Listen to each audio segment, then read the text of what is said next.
Assalamualaikum warahmatullahi wabarakatuh. Selamat malam sahabat-sahabatku semua, khususnya para subscriberku, apa kabar?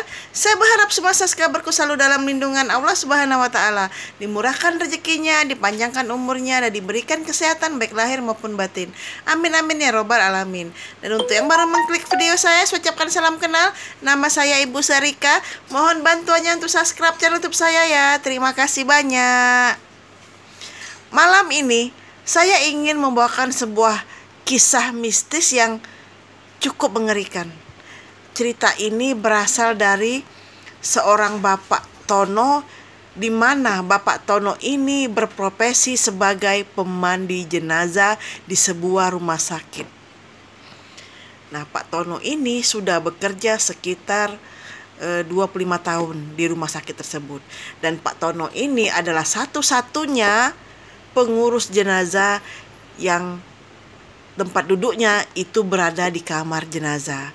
Tetapi Pak Tono ini memang cukup pemberani, dia tidak takut karena memang itu adalah pekerjaan dia sehari-hari.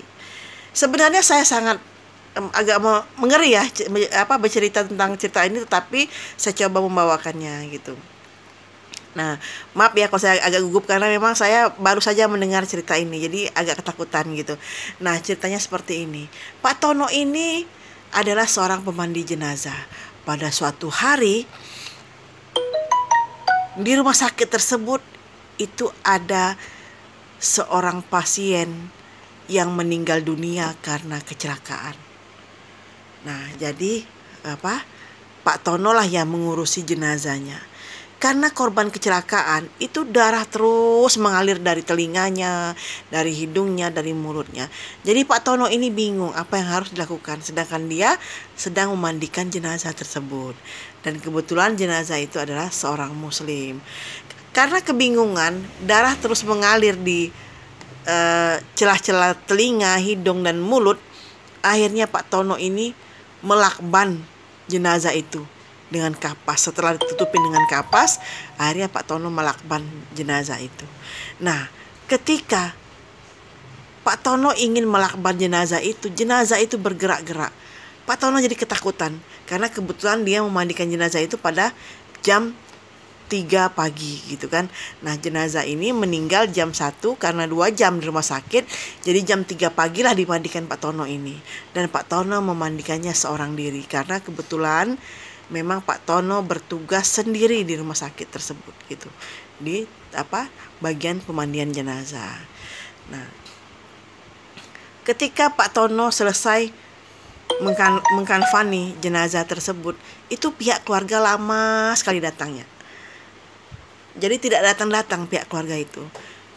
Mungkin paginya baru datang kan. Nah, dari jam 3 pagi itu sampai ke jam 5, jam 6 kan udah berapa jam itu. Nah, karena Pak Tono keletihan, kecapean, dia tertidur di ruang jenazah itu. Sebenarnya Pak Tono biasa tidur di ruang jenazah itu, tetapi sendiri ya. Sedangkan malam ini dia ditemani oleh jenazah yang baru saja meninggal dan cukup mengerikan gitu. Nah, ketika tidur, Pak Tono ini bermimpi. Dia bermimpi seakan-akan jenazah yang di depan dia itu hidup dan berkata kepada Pak Tono, "Pak, tolong saya Pak, tolong saya Pak, tolong saya Pak." Pak Tono kaget gitu kan. Dan itu berulang-ulang gitu. Jadi Pak Tono terbangun, kaget ternyata posisi dia itu di dekat mayat itu. Dia tidur di sana gitu. Nah, dia bermimpi bahwa jenazah itu berkata minta tolong tak tolong gitu. Akhirnya Pak Tono memendam rasa takutnya seorang diri. Dan karena takut, akhirnya Pak Tono ini keluarlah untuk minum kopi. Nah, ketika Pak Tono ini minum kopi, dia melihat security berdiri di depan ruang jenazah itu. Nah, security ini adalah Iwan, teman Pak Tono yang bertugas di rumah sakit tersebut. Nah, akhirnya Pak Tono ini memanggilnya si Iwan ini.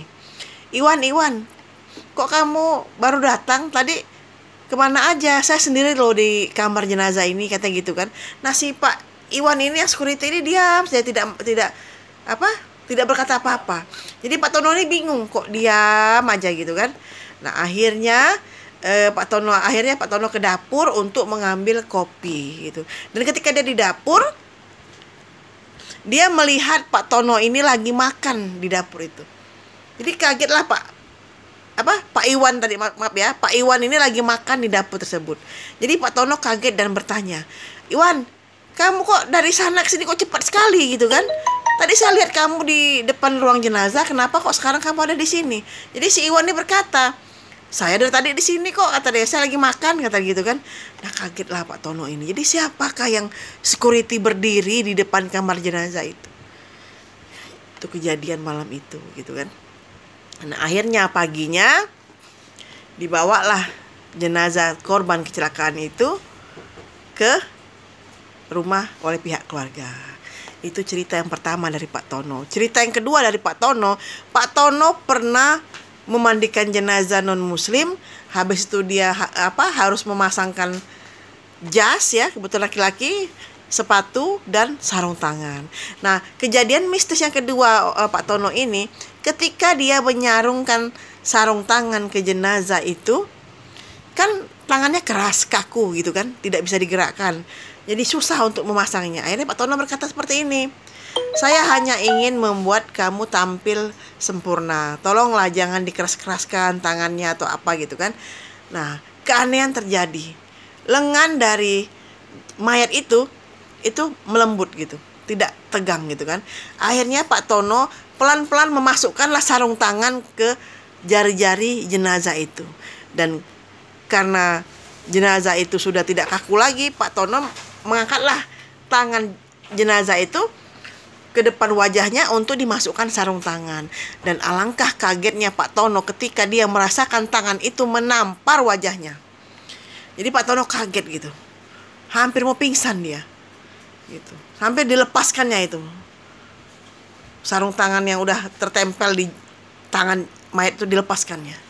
Dan dia sangat ketakutan sekali gitu kan. Tapi bagaimana lagi, itu adalah tugas dari Pak Tono. Dan Pak Tono harus menyelesaikan tugasnya. Akhirnya Pak Tono berkatalah kepada jenazah itu, "Kenapa kamu menampar saya? Saya kan hanya ingin membantu kamu, membuat kamu tampil sempurna." Jadi seperti itu kan. Itulah cerita mistis dari Pak Tono.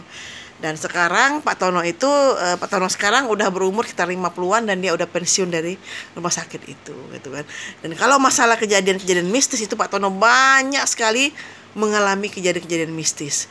Dia juga pernah melihat kuntilanak yang lagi menggendong anak di rumah sakit tersebut.